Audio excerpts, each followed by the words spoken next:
Today on Sport Utopia, we are ranking the top 10 shooting guards entering the 2021-22 NBA season. Let's jump right into it. At number 10, we have Klay Thompson. Even though Klay Thompson has not played an NBA basketball game since June of 2019, he still makes the list because he is one of the greatest shooters of all time. Thompson will be returning around the end of December from his Achilles injury. Before his injuries, Thompson was an absolutely deadly shooter, ranking 20th on the all-time three-pointers made list. Thompson was not just a shooter, as he defended the opposing team's best perimeter players on most nights for the Golden State Warriors. The question though for Thompson is whether he'll be able to get to be the same player he was before the injury. We will soon know the answer.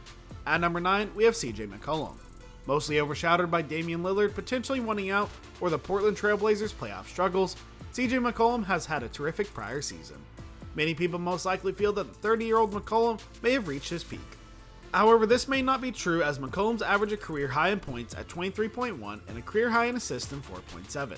McCollum also shot over 40% on 3-point field goal attempts, which is outstanding for such a high volume shooter. At number 8, we have Shai Gilgeous-Alexander. If Shai Gilgeous-Alexander was not playing for the rebuilding OKC Thunder, he would definitely be talked about more for his last season. Gilgeous-Alexander had a career year in almost every statistical category, including points, assists, 3-point percentage, and overall field goal percentage. Alexander averaged 23.7 points, 5.9 assists, and 4.7 rebounds per game. Alexander shot over 40% on threes, while shooting 50% on overall field goal percentage, which is amazing for a scoring guard. If Gilgeous-Alexander can keep this up, the Thunder will be on the right track with their rebuild. At number 7, we have Jaylen Brown. If Jaylen Brown wouldn't have gotten hurt before last season's playoff events, could have been different. When Brown is on the court, his presence is felt as he is a terrific player on both ends of the floor. The first-time All-Star averaged a career high in points as well as assists last season. Brown averaged 24.7 points, 6 rebounds, and 3.4 assists per game. The only 24-year-old Brown continues to grow and improve on his game every single season, and could have been discussed for the Most Improved Player award. At number 6, we have Zach LaVine. Zach LaVine is an offensive powerhouse who came close to achieving the all-exclusive 50-40-90 club. LaVine can fill up the basket with likes of anyone, achieving 4 40-plus point scoring games. He also had one 50-plus scoring game last season. LaVine averaged 27.4 points, 5 rebounds, and 4.9 assists per game. If LaVine continues to have this type of offensive output, the Chicago Bulls will be in the heart of the playoff contention. At number 5, we have Donovan Mitchell. Last season, Donovan Mitchell led the Utah Jazz to the first seed in the Western Conference. Mitchell is an extremely explosive scorer who can also guard the opposing team's best perimeter scorer. Even though the Utah Jazz seem to always struggle in the postseason, Mitchell definitely does not. In the 6 games against the Clippers, Mitchell scored 45, 37, 30, 37, 21, and 39 in the 6-game series. When you're receiving player comparisons to Dwayne Wade, you're in good company. At number 4, we have Bradley Beal. Beal is most likely the best all-around scorer on the list. Beal is a certified bucket, having both a 50 and 60 point game in a single season. What may be crazier than Beal scoring 60 points in a single game is that his team, the Washington Wizards, end up losing that game.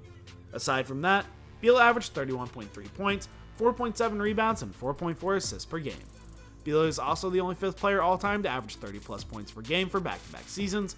It will be interesting to see if Beal continues to ride it out with Washington or not. At number 3, we have Paul George. Paul George had an incredibly impressive regular season as well as playoffs, leading the LA Clippers when Kawhi Leonard went down. George's reputation was a bit tattered following the bubble playoffs, however, he completely fixed that. Last season, George averaged 23.3 points, 6.6 rebounds, and 5.2 assists per game.